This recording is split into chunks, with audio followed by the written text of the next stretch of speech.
ทุกคนนี่ครับมาลิ้นเกมรถเกมรถน้ำใหม่ลิ้นมาแล้วรู้สึกว่าโอ้ยโคตรมันเลยเกมเลยทำมาลองกันเลยทุกคนก็สามารถโหลดมันได้เนาะด้านนี้นึงเริ่มกันเลย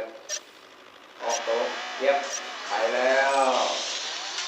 อย่าคาดสายตาเลยว่าโคตรมันบอกได้เลยว่าโคตรมันนั่นเดียวเลยไปเลยแล้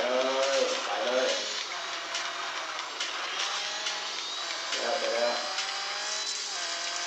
เอาโค้งเซ็ตเอาโค้งอีกเอาเกือบ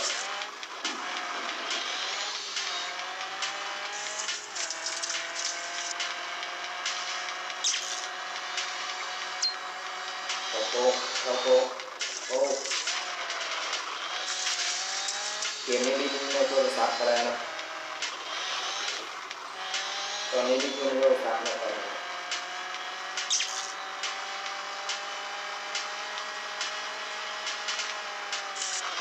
บอกได้เลยว่าโคตรมันนะเกมนี้อันนี้ด้านที่หนึ่งนะไม่ใช่ด้านที่หนึ่งนี่เอาเลยโอ้แซงมันมาแล้วรถ8 ขั้นนะผมบอกนะตอนนี้คือมันมาแล้วไปเห็นเส้นชัยเราด้านที่หนึ่งเดี๋ยวด้านที่หนึ่งมันง่ายเนาะก็เลยเก็บที่หนึ่งไปได้เข้าด้านที่2กันเลยเกียร์ที่2ดีกันเลยไปเติบโตด้านที่2ไปเลยเอาโค้งดีๆเซ็ตเสียละโอ้เอาขึ้นมาได้โอ้ขับไปก่อนมาละ3,000มาละโอ้เกมโคตรมันบอกเลยว่าโคตรมันเอาแซงไป1แซงไป2เอาแซงไป3เซ็ตโอ้ขึ้นมาเย้โอเคขึ้นไปแล้วไปเลยเอาโค้งดีๆ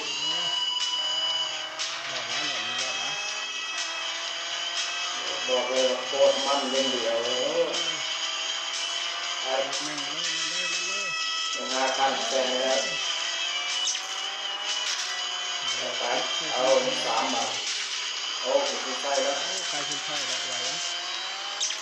โอ้เรียบร้อยด้าน2เก็บที่ไหนได้เนาะตัดที่ไหนเรียบร้อยต่อด้าน3กันเลย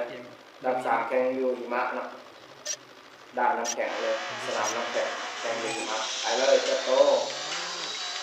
ไปเรียกกันนะมีเวลานับแล้วกดมันเลยนะกดมันเลยไปเข้าโค้งไปเลยพี่เย็บเก็บที่นึงให้ได้โอ้แซงได้บ่ล่ะแซงได้บ่นำมาแล้วนำมาไปแล้วนำมา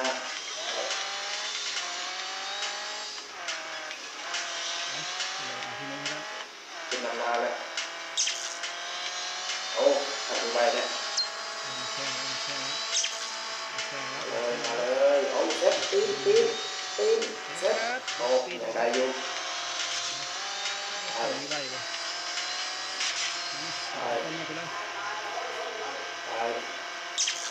โอ้พันขึ้นมาแล้วทำไปเลยเซ็ตที่ใครขึ้นไปแล้วโอ้ยมาดูคนขึ้นได้ปะล่ะเซ็ตถ้ามันขึ้นมาอีกแซงได้ปะล่ะเอาดาบที่3เก็บที่นึงไปได้นะบอกเลยว่าสุดมันเนาะ